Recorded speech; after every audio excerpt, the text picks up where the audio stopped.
How much of a factor was no Kevin tonight? And obviously missed JR too, but two big holes that you had to fill. We had our chances, but from the first quarter on, even I think we was 24-17 at one point. Kyrie got it going, kind of got a little bit going, but after that, kind of like our legs kind of got up underneath us from last night's travel and yesterday's game. But just got to do a better job, which we will. You obviously made some strides the last two games coming into tonight. What can you do to get that back after the loss? Just move on to the next one. Figure out a way to get better. We're gonna watch film tomorrow. Well, we'll probably off tomorrow, but we'll watch film before Wednesday's game and go from there. You guys went 7 and 8 for the month of January.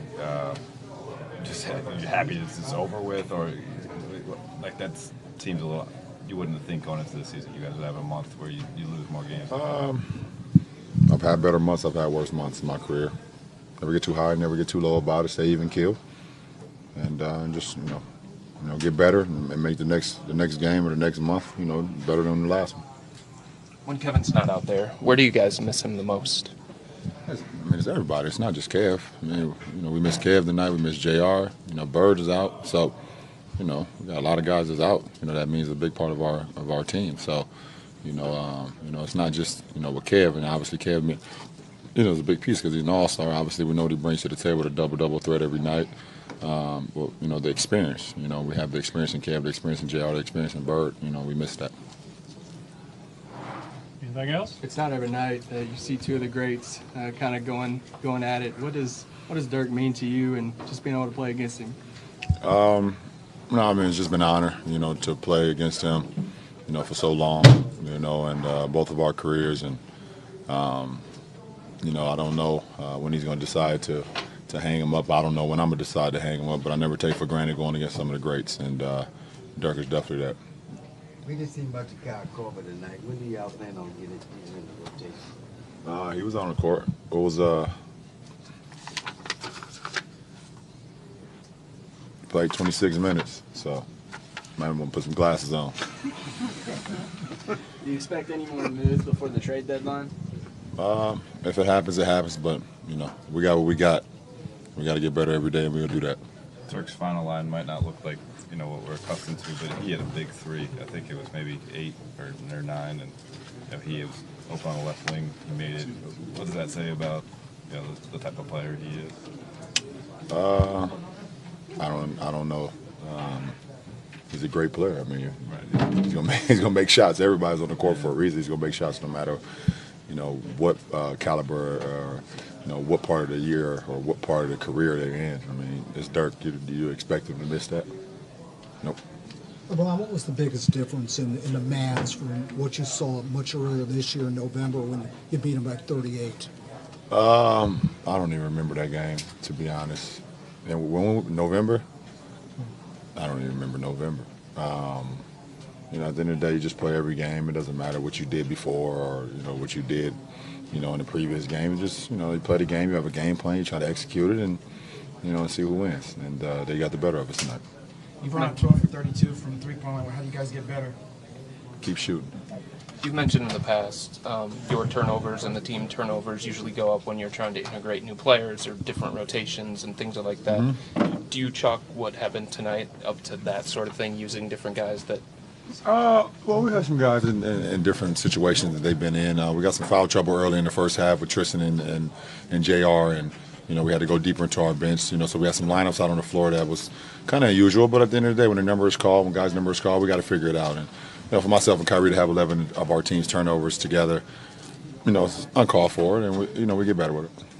Anything else, guys? We had a lot of great looks after the first quarter. I feel like, whether it be our energy level or just, the ball just wasn't finding the rim. Obviously you give credit to them doing a good job defensively, but, a few layups here and there. They glazed out to, some transition runouts that they got, some threes in transition. They didn't hit a ton, but, they capitalized on our mistakes. You talk about not making shots. How tough is it then you think about not having Kev out there with you tonight, space that floor?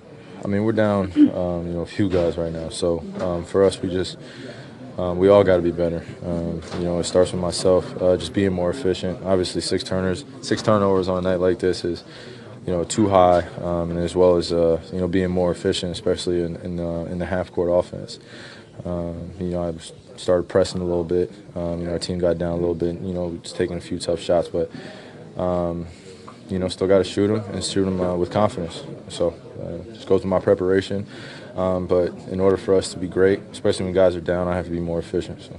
You guys finished the month of January 7-8. What you say? You guys finished the month of January 7-8, and coming out of the year 2016, you would have been. Most people would kind of be shocked to hear that number. Can you put your finger on how this month went down for you guys? It's a learning experience. Yep. That's it. It's only one game, and I know you guys are confident going forward. But is there anything that you guys can do differently just to figure it out and right the ship? Right, what ship?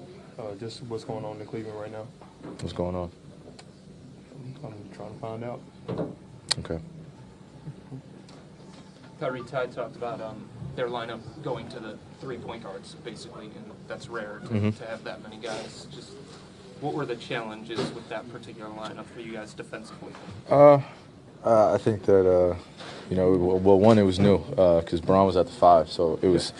It was a crazy lineup, but we got to be professionals about it and just be ready to adjust on the fly. Obviously there was some matchups, some miscues on the defensive end, but if we ever have to go small ball again like that, then I think we'll be better prepared. How tough was it to get over that hump as a group in the fourth quarter?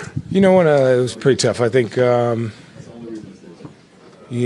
today was just one of those things. They ran their offense perfectly.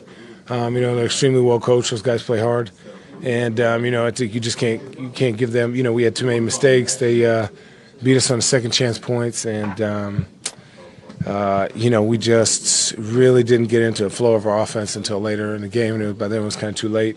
It's going to be tough. It's going to be a tough road for us. We have to continue to try and get better. Everyone has to continue to try to mesh and figure things out. We're pretty stop and go right now. Do two things good, one thing bad. 2 things bad, 1 thing good. So, we're staying positive with each other. All of us need to step up. I think, anytime a guy like Kevin goes out, no excuses. We need to step up. We just need to figure it out, especially in that second unit, and make sure we give guys ample time to get a break. And so I think right now we're putting a lot of pressure on Braun and Kyrie to create for all of us, and we need to step up and be above and beyond ourselves. And, these are challenges we could do. We're a good group of guys. We all work hard, and we believe in each other, so we just got to continue to just do that and just enjoy the day. There's always that ripple effect when key guys are out. With Kevin out tonight, what did you notice different? I think we needed to crash the glass better. I think we needed to get back, communicate on defense. I felt like, we needed to be a little more physical. On defense, they were running their offense pretty well. We can't leave guys on islands. I think they played one-on-one a lot. And, it's just like games like this is just going to happen sometimes. I think for us, we just have to look at this film and say, hey, we're not going to leave guys on islands. We're not going to let them play one-on-one. We're going to make them make extra passes, get out and activate our defense.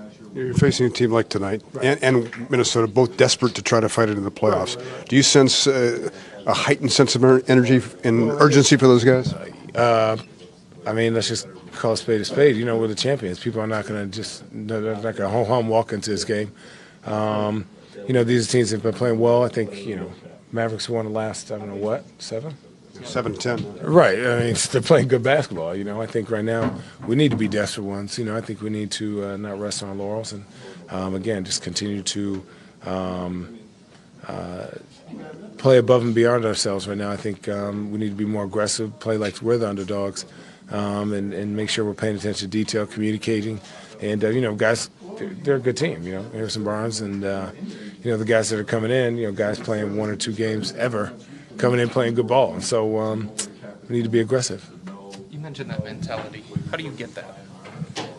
Look each other in the eye and know that you have to be emotionally committed to not only every game but every play, to dig deep and to, that each possession has a value for us.